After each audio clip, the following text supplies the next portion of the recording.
Tonight on Newswatch, Chauncey is getting money to fix its sewer system. Plus, two local organizations team up to raise money for underserved communities in Southeast Ohio. And it's a Barbie world. The long-awaited release of the Barbie movie has fans flocking to movie theaters.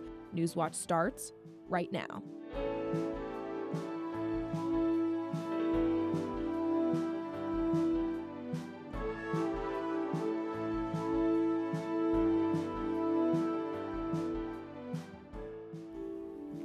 Good evening, I'm Arielle Lyons. Welcome to Newswatch. Ohio's unemployment rate hit a new record low for the month of June. The unemployment rate was 3.4% last month. According to the Ohio Department of Job and Family Services, nearly 7,500 jobs were added monthly to the private sector industry over the last 12 months. This marks the lowest unemployment rate since records started being kept in 1976. The U.S. unemployment rate for June was 3.6%, down from 3.7%. Lawmakers are debating about the effects of Issue 1 if it passes in the August special election. During a live debate last night, House Minority Leader Allison Russo said the only reason Republicans are pushing for Issue 1, which would make it harder to change Ohio's constitution, is solely to combat abortion access in the November election. Though Republican Representative Jim Hoop says the GOP has been looking to make the Constitution harder to amend for over a decade now. Hoop says the goal of Issue 1 is not to block citizen-led initiatives. Russo argues Issue 1 could have ramifications beyond just the 2023 election. The process to put issues on the ballot would need signatures from all 88 counties rather than just 44. And speaking of the special election, over 150,000 voters have already cast their ballots as part of the early voting process ahead of the August 8th deadline. According to the Secretary of State's office, nearly 39,000 of those voters have cast absentee ballots, with the other 116,000 voting at their local offices. The amount of voters in this special election is nearly triple that of last year's numbers. The ninth day for last year's August election last year drew 45,000 voters. The village of Chauncey is receiving state grants to address its critical water infrastructure situation. Chauncey's award will support its sewer line replacement project after suffering several sewer line collapses in recent years. According to Chauncey Mayor Amy Renner, the village has been working on this project since 2020, combating the frequent line breaks on the system built in the 1940s. The village is one of 90 projects receiving these grants. In total, 64 counties will receive $135 million. These grants are a continuation of Governor Mike DeWine's H2 Ohio initiative, which launched in 2019 to focus on ensuring plentiful, clean, and safe water for communities. And Ohio will receive a $14.2 million grant from the U.S. Department of Energy for electric grid modernizations. The grant aims to ensure reliability of power structure infrastructure and reduce the impacts of extreme weather and natural disasters, so communities have access to safe and reliable electricity. The grant will help ease or even eliminate the cost of electrical grid improvements on local communities. The grant comes from the U.S. DOE's Grid Resilience State and Tribal Formula grants. An area can receive a grant based on factors like the duration of outages. This will be Ohio's first 2 years of formula allocated funds. Ohio health officials are saying more children need to be vaccinated. During the COVID-19 pandemic, many children in Ohio missed scheduled vaccinations. Since then, more children have begun to receive vaccinations for childhood illnesses. But Ohio Department of Health Director Dr. Bruce Vanderhoff says there's still too many kids who aren't vaccinated, which may be the cause of last year's measles outbreak. Vanderhoff says if a family can't afford a vaccine, health departments can provide them, and is encouraging anyone who's at risk to vaccinate too. Good evening. We have been having some lovely weather today. Right now it's about 80 outside with partly cloudy skies.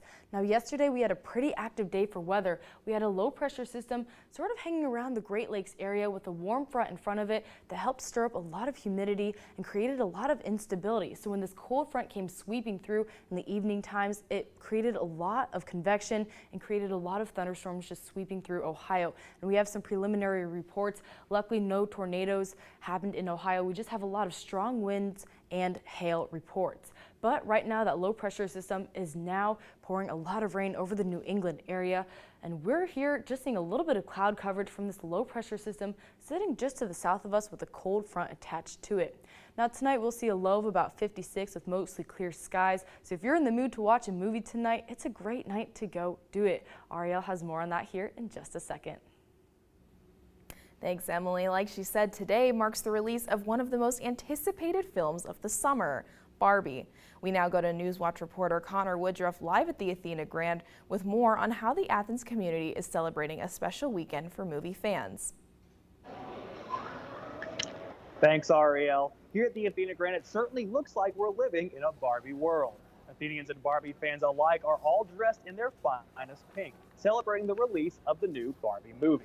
The Athena Grand sold out last night's preview showing with an audience of adults and children alike. Barbie has opened to mass, critical, and audience success, currently toting a 90% score on the film review site Rotten Tomatoes. The Barbie movie has also made headlines across social media, sharing release dates with the gritty historical drama Oppenheimer, which has led to many fans planning Barbenheimer double features. Many fans here tonight are just excited to get in touch with their child again. I think it's the nostalgia for me, personally. I think it's me for him, personally. Absolutely. I think it's just a good excuse to wear pink and celebrate being a child again. I think that's the big part, and I think because Barbie's such like a big thing, and I feel like everybody knows about it, that's why everyone's so excited. Many in the film industry are looking to Barbie as a success for the blockbuster season, with predictions the film will gross more than Indiana Jones and the Dial of Destiny and The Flash. Surprised by last night's big turnout, the Athena Grand staff have added several more daily showings of Barbie over the next week. The staff were expecting a busy weekend for seeing audiences eager to watch both Barbie and Oppenheimer. Reporting for Newswatch, I'm Connor Woodruff, live at the Athena Grand. Thanks, Connor. And it's been 64 years since Barbie began first setting trends, and now she's doing it again. Mike Valerio looks at the complicated legacy and unlikely comeback of the cultural icon.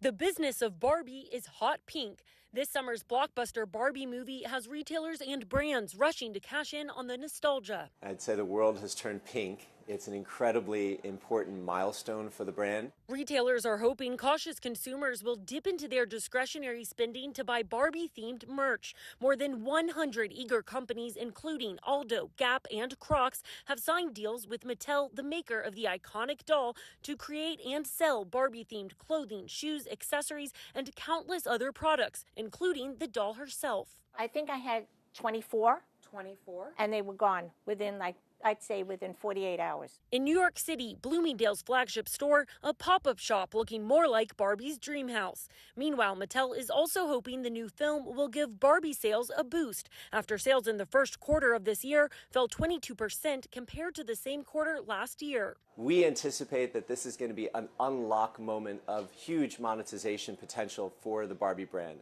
It comes as higher grocery prices have impacted consumer spending. Retailers are hoping the pink craze this summer can chase away the inflation blues.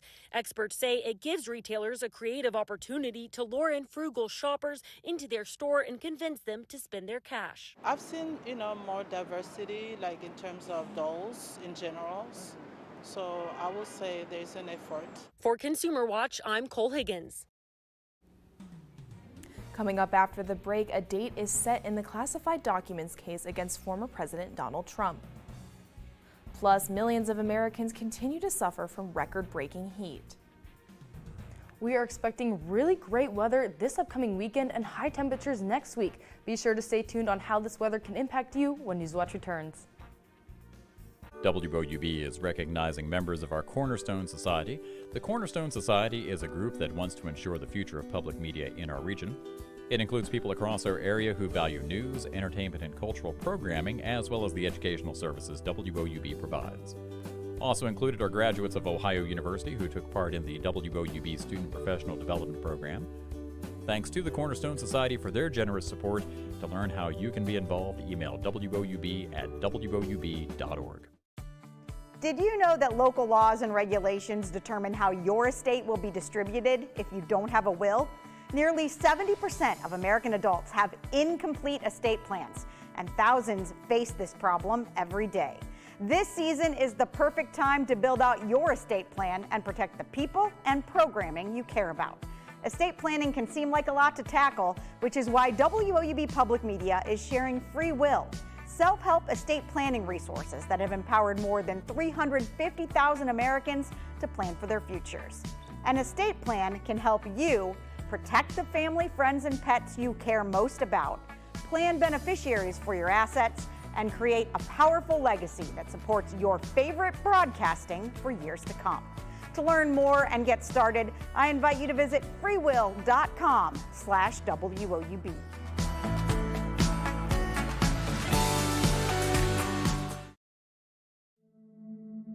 Over 200 local newsrooms, over 3,600 journalists, a community of 300 million Americans. The NPR network is listener-supported, independent journalism in communities around the country. It amplifies more voices, more Americas, and takes all of us on new journeys. It takes all of us closer to home. It takes all of us.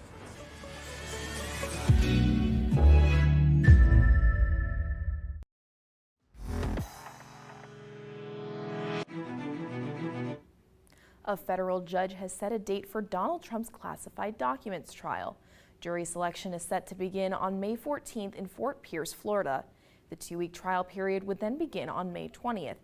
If that holds, the trial would fall ahead of multiple GOP presidential primaries. Trump's legal team had been hoping to postpone the trial until after the general election in November of 2024. Trump and his aide, Walt Nauta, are accused of unlawfully retaining national defense information and obstructive conduct. Both have pleaded not guilty. Over 100 million people are under heat advisories nationwide. More than 3,000 record high temperatures have already been broken the past month. When it comes to relief from extreme heat, right now there is no end in sight, all while people in the Northeast are soaked by severe storms. Cole Higgins has the latest. Extreme temperatures set to shatter dozens of record highs by Saturday. Heat is the leading weather-related killer in the United States and is proving deadly in Phoenix, where nearly 20 people have died. Now, hospitals are seeing a spike in people suffering from heat-related illnesses. This is a significant volume of patients that are coming in with these particular issues, affecting, all portions of their body, complicating other medical problems, and just more and more people seeking medical care, to the point that we are seeing volumes approaching what we did during the last wave of the pandemic. Tens of millions are enduring sizzling temperatures in more than a dozen states Friday, from Florida to California, and the high heat is now expanding northward into Idaho and Oregon.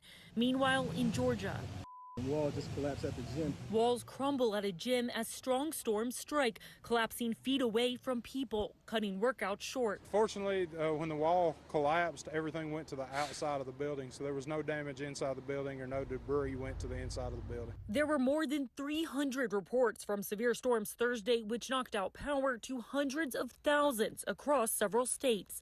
Reporting for Newswatch, I'm Cole Higgins. Here with more on this weather is Newswatch forecaster Emily Dietz. Emily.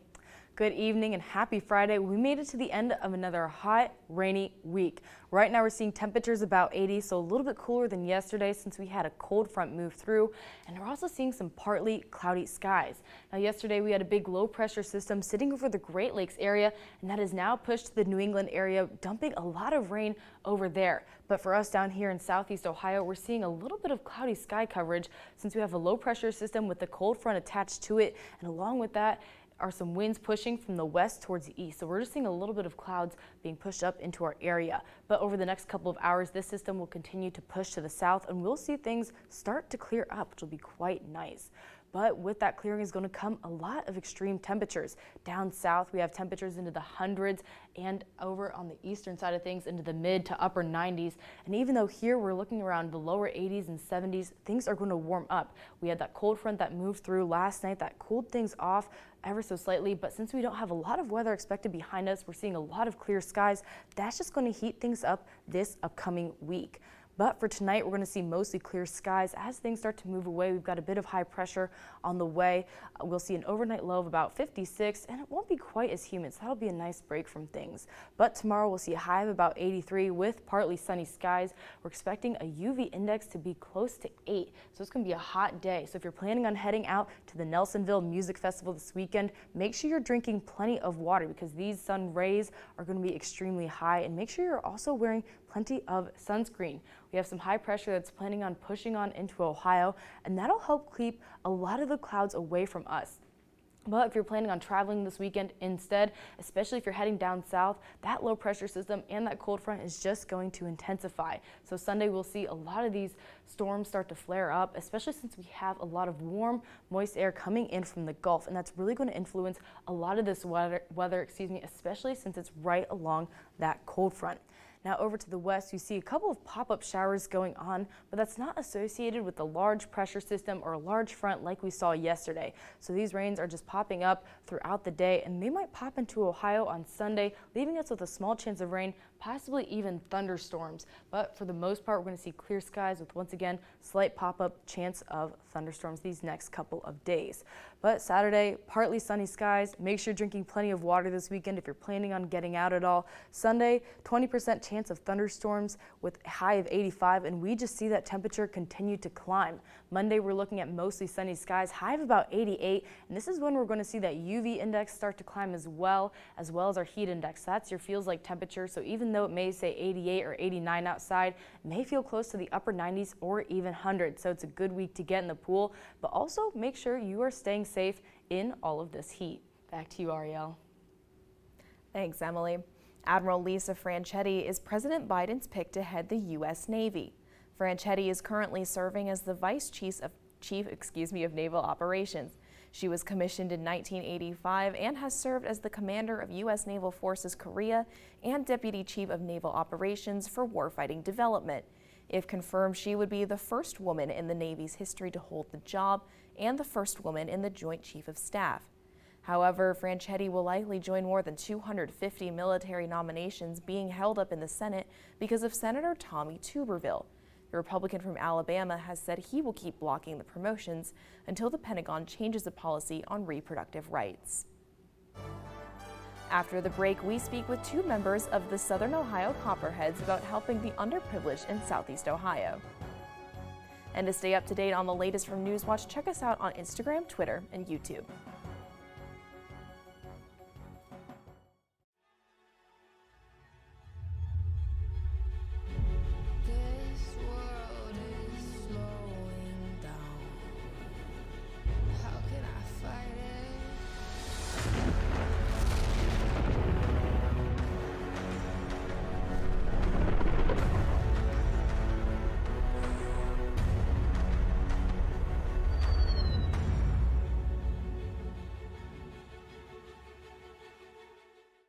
Here's what's new this month with Passport. Will, this changes everything. That's every blues singer in the country was doing that. In the 1960s, hip-hop became our voice. Draw your arrow to the head! These and all your favorite shows are available with Passport. Support your PBS station and stream more with Passport on the PBS app. On country music. There was this saying, blues had a baby and they called it rock and roll. And I always said, yeah, and I think the daddy was a hillbilly. 2 new careers are launched in Memphis. When it comes to music, Memphis has always had a little more soul. It's in the gumbo down there. And 2 legendary women come to Nashville. When you hear her sing, you feel the emotion in every lyric. When country music continues. Thursday at 9 on WOUB. This is all miraculous to me. On Finding Your Roots, Queen Latifah. We are a very unique family. And actor Jeffrey Wright.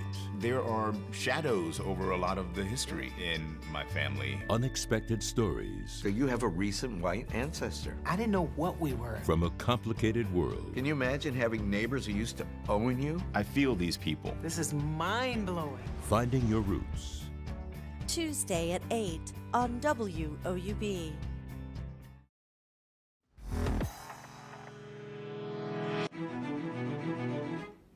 The Southern Ohio Copperheads are partnering with Joe Burrow Foundation to raise money for the underprivileged and underserved in Southeast Ohio. Here with more on the partnership is the Copperheads General Manager Charlie Clegg and Director of Community Outreach Sadie Ruddock. Thanks for joining us, guys. Thanks for having us. So, Charlie, what are some of the activities planned for tomorrow's fundraiser? So we have a couple cool initiatives we're doing. Starting out first, we're going to be having an auction. We're going to be auctioning off some cool Joe Burrow Foundation tailored things. We have a signed football. We have a Bengals jersey provided by OU Athletics we're going to be auctioning off. All proceeds of which will go back to the Joe Burrow Foundation, which is pretty cool. And then, of course, OUCU Financial, which is our presenting sponsor of the night with the Joe Burrow Foundation. We have some cool in-game promotions planned with them that we're pretty excited about. Nice. So how did this partnership come about with the Joe Burrow Foundation? So it really came about during Joe's pretty meteoric rise during the 2021 NFL season. Obviously, when he was in the playoffs, you could just see the amount of support he had from the Athens community. He really is the hometown hero, and with the Joe Burrow Foundation, it's just such a good initiative to partner with, and it aligns with what we do. So we had a formal meeting with the Burrow family this April about what we could do, and we finished on the community night, which is our game tomorrow, 24 hours from now, usually our biggest, most attended night, and it's about celebrating the community. And that's what Joe and the Joe Burrow Foundation are all about, so it just matched up perfectly. Yeah. And Sadie, why is it important to have initiatives like this, especially in this region? Just with this region being so underprivileged, it's so important to give them opportunities to grow. And through the Copperheads and the Joe Burrow Foundation partnership, we are able to do that through different initiatives and raising money and things like that. Mm-hmm. And the Copperheads, they have a lot of different community outreach programs. Which one has stood out to you for the most part? I think the one that stood out the most is our locker reveal project, which happened in the beginning of the year. We had kids from the Kids on Campus After School program, and they built lockers in their woodshop project. And then we had a parting with them, a reveal in Amesville and Meigs County, and we supplied equipment. It just allows for kids to have that fun with sports that they can and play together and have the opportunity to have equipment they might not have. Yeah. And Charlie, why the Joe Burrow Foundation and not any other foundation? So Joe, the premise of Joe's foundation is he wants to give back to the homes that have given back to him and support the underprivileged and underserved of those communities. Athens being one of those communities, that is exactly what we do. We like to give back to those who support us in the underserved and underprivileged. We do that through our free camps we offer, obviously, and stuff like that. So a partnership between the two organizations was really just waiting to happen. And it did happen, and we can't wait for tomorrow. Yeah. So why does this type of event align with the Copperheads mission? I know you talked about that a little before. What about it aligns so much? The community aspect. So our tagline, community owned, student operated, which we've blasted everywhere. We're really about giving back to the people that support us, and we're in service to those people. And that's what Joe's foundation is about. It's about giving money and giving support to those that are within his community that supported him. And that is our mission, to give back to those who support us. Mm-hmm. Yeah. And do you guys have a target for this fundraiser, a goal? We do. So the plan for tomorrow, there will be $1 donated from the Southern Ohio Copperheads to the Joe Burrow Foundation for every fan in attendance that comes wearing either a LSU jersey, Athens Bulldogs jersey, or Cincinnati Bengals jersey. Okay. And then Sadie, what has planning this event been like? What was the initiative while planning? I think just the community. It's just having them help out them through different things, partnering with the Joe Burrow Foundation, just showing that we really are about the community, and I think that partnership emphasizes it. And just having fun. That's our big thing at the Copperheads, is affordable family fun. So that's what we plan to do tomorrow. Yeah. All right, thank you guys so much for joining us. That is all the time we have for today. The Copperheads will host the Grand Lake Mariners in a doubleheader starting at 5:15 p.m. at the Bobrin Stadium in Athens. When we return, Team USA makes another run at a World Cup title. But first, here's a look at... Thanks to viewers like you, we've been able to tell America's stories on this PBS station. Help us continue to tell these stories now and for future generations by including this station in your charitable plans. Supporting this PBS station through a charitable gift annuity is easy. To find out more, call the number on your screen or visit this website. Thank you.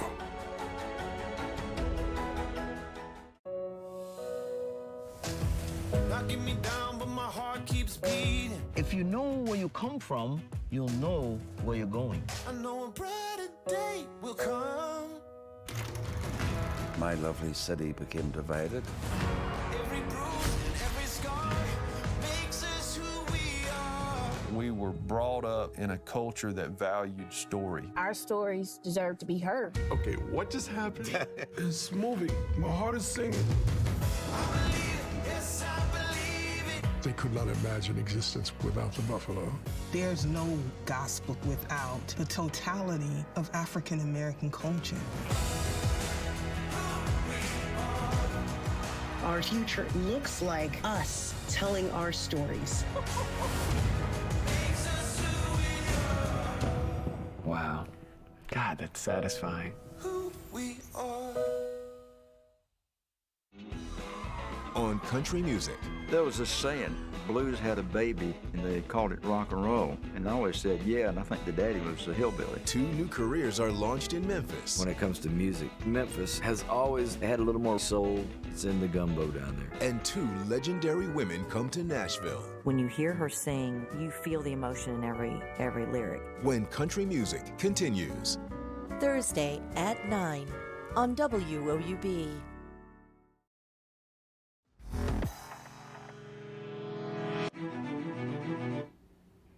Finally tonight, the U.S. women's national team begin their run for an unprecedented 3rd consecutive World Cup title. Team USA opens group play against Vietnam in Auckland, New Zealand tonight at 9 p.m. Eastern Time on Fox. The team heads the 2023 FIFA Women's World Cup as the 2-time defending champions and arguably the favorites to win. But this team will have a much different look as 14 of the 23 players on the roster will make their World Cup debut tonight. Of the 8 Women's World Cup played, Team USA has won 4, solidifying their dominance on the pitch. Emily, for those in Auckland, what can they expect during the game tonight? Right, so we're gonna actually take a look. We might see a little bit of rain, but mostly cloudy skies. And actually, did you know July is the coldest month in New Zealand? Even though temperatures are sustained around the 50, 60 degrees throughout most of the year, July is actually the coldest month. And tonight, we'll expect to see about 57 degrees. And even though kickoff time for us will be around 9 p.m., that actually will be around 1 p.m. Saturday morning in New Zealand because of that time difference. But it'll be nice outside, a little humid though. But with that 57 degrees down in New Zealand, we'll see very similar conditions here in Ohio tonight actually. It'll be about 56-degree low with mostly clear skies. And fortunately for us, it won't be quite as humid outside. But tomorrow we're looking at a gorgeous day. It'll be about 83 with partly sunny skies, and we're just going to see that temperature rise. On Sunday, we're seeing high pressure start to move in. Things will clear up. We may see a little bit of rain, but that's not associated with any major low pressure system or any major fronts, so we won't really be seeing a lot of severe weather coming from that. If the showers do come on Monday, they'll be very brief, quick pop-up thunderstorms or pop-up showers. Saturday, once again, partly sunny skies. We'll see that UV index pop up to 8, so make sure you're drinking plenty of water, wearing plenty of sunscreen. Sunday will be about 20% chance possible of storms with about 85, and next week temperatures are going to keep rising. We're going to look at the upper 80s and into the 90s, but for this weekend, it's looking pretty nice outside. Ariel, I see you're decked out in pink. Are you planning on seeing the Barbie movie or Oppenheimer or both this weekend? Well, today is Barbie, tomorrow is Oppenheimer for me. Barbie is the priority for me. What about you? You got a little bit of an Oppenheimer look going on. Exactly. I might do the both, but I might do Oppenheimer first. So maybe I'll see you in passing, switching the theaters for that double feature. But it's going to be a great weekend regardless of whatever you plan on doing, whether you're watching a movie or going to the Nelsonville Music Festival or watching the FIFA World Cup. So all great options to me, a very busy weekend. All right, thanks, Emily. That does it for our broadcast this evening. Thanks for watching. For Emily Dietz, I'm Ariel Lyons. Stay tuned for the PBS NewsHour coming up next. And remember, you can find the latest news anytime on WOUB.org or follow us on social media. Have a great night.